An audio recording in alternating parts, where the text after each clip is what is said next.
30편. 여호와여, 내가 주를 높일 것은 주께서 나를 끌어내사 내 원수로 하여금 나로 말미암아 기뻐하지 못하게 하심이니이다. 여호와 내 하나님이여, 내가 주께 부르짖음에 나를 고치셨나이다. 여호와여, 주께서 내 영혼을 스올에서 끌어내어 나를 살리사 무덤으로 내려가지 아니하게 하셨나이다. 주의 성도들아, 여호와를 찬송하며 그의 거룩함을 기억하며 감사하라. 그의 노염은 잠깐이요 그의 은총은 평생이로다. 저녁에는 울음이 깃들일지라도 아침에는 기쁨이 오리로다. 내가 형통할 때에 말하기를 영원히 흔들리지 아니하리라 하였도다. 여호와여, 주의 은혜로 나를 산같이 굳게 세우셨더니 주의 얼굴을 가리심에 내가 근심하였나이다. 여호와여, 내가 주께 부르짖고 여호와께 간구하기를 내가 무덤에 내려갈 때에 나의 피가 무슨 유익이 있으리요? 진토가 어떻게 주를 찬송하며 주의 진리를 선포하리이까? 여호와여, 들으시고 내게 은혜를 베푸소서. 여호와여, 나를 돕는 자가 되소서 하였나이다. 주께서 나의 슬픔이 변하여 내게 춤이 되게 하시며 나의 베옷을 벗기고 기쁨으로 띠띠우셨나이다. 이는 잠잠하지 아니하고 내 영광으로 주를 찬송하게 하심이니 여호와 나의 하나님이여, 내가 주께 영원히 감사하리이다. 여러분, 좋은 아침입니다. 오늘도 말씀의 은혜가 여러분의 삶에 풍성히 임하기를 소망합니다. 시편 30편은 다윗이 과거를 회고하며 대적들과 육체의 질병으로부터 구원하신 하나님의 은혜에 감사하며 찬양하는 시입니다. 이 시는 다윗이 성전 낙성식에서 드린 개인의 감사시였지만 나중에는 안티오쿠스 4세에게 더럽혀졌던 성전을 주전 165년에 되찾아 다시 봉헌한 사건을 해마다 기념하는 행사에서 낭송하게 되었습니다. 1절의 다윗은 자신이 주님을 높이는 이유에 대해서 말합니다. 여호와여, 내가 주를 높일 것은 주께서 나를 끌어내사 내 원수로 하여금 나로 말미암아 기뻐하지 못하게 하심이니이다. 끌어내사라는 말의 의미는 두레박으로 물을 끌어올리듯이 죽음의 수렁에 빠진 인생을 건져 올리시는 하나님의 구원의 행위를 묘사하는 표현입니다. 다윗의 인생에 수많은 대적이 있었습니다. 골리앗과 블레셋, 사울과 자기 아들 압살롬 등 다윗은 대적들을 피해 도피 생활을 하는 외롭고 고단한 인생길을 걸어왔습니다. 그럼에도 불구하고 깊은 수렁, 절망과 죽음의 골짜기에서 건지신 하나님의 보호하심과 구원을 찬양하고 있는 것입니다. 2절과 3절에서도 다윗은 내가 주께 부르짖음에 나를 고치셨다. 주께서 내 영혼을 스올에서 끌어내어 나를 살리사 무덤으로 내려가지 아니하게 하셨다라고 고백합니다. 다윗은 자신이 죽을 뻔한 위험에서 구원받았음을 다시 한번 말하고 있는 것이죠. 스올은 죽음의 자리, 인생의 끝을 의미하는데 이러한 표현은 그가 겪었던 고난이 얼마나 고통스러운 것이었는지를 보여주는 것입니다.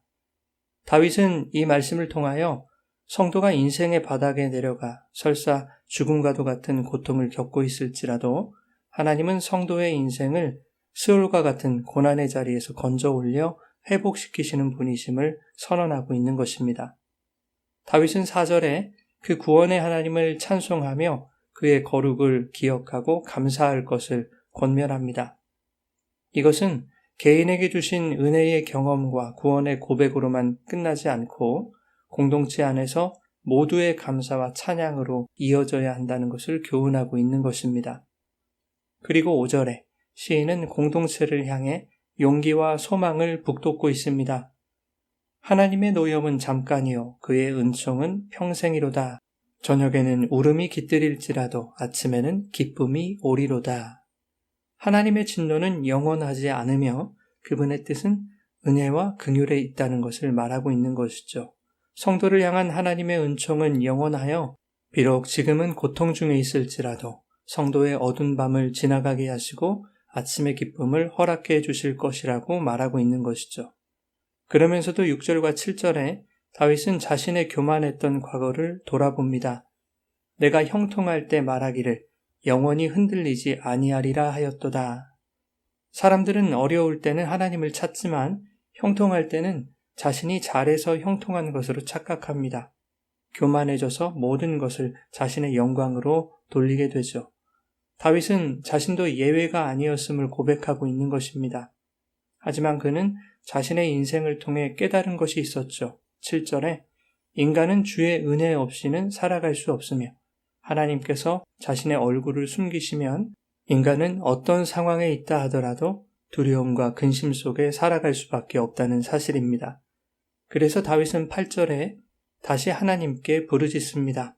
여호와여, 내가 주께 부르짖고 간구합니다. 진토 같은 내가 어떻게 주님을 찬송할 수 있으리이까? 나 같은 자가 어떻게 주의 진리를 선포할 수 있으리이까? 내가 주를 찬송하고 당신의 거룩함을 기억하며 감사할 수 있었던 것은 주님이 나에게 은혜를 베푸셨기 때문입니다.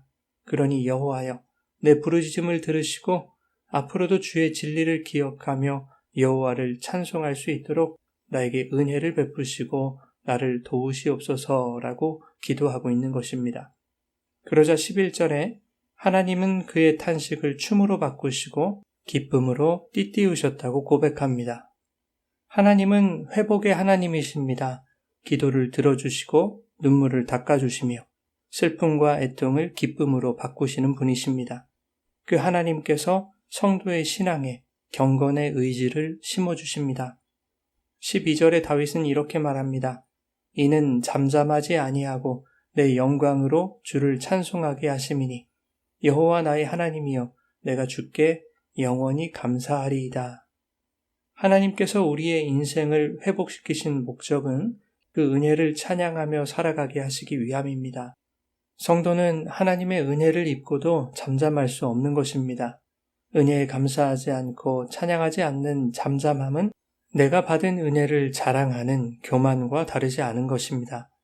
사랑하는 여러분, 주님의 십자가 보혈의 은혜로 건짐받은 우리의 삶이 감사와 찬양으로 나타날 때 그것이 또 다른 이에게 믿음의 간증이 되어 하나님을 향한 믿음의 고백과 그분의 구원에 대한 감사와 찬양으로 순환되는 아름다운 공동체가 되기를 예수님의 이름으로 축원합니다.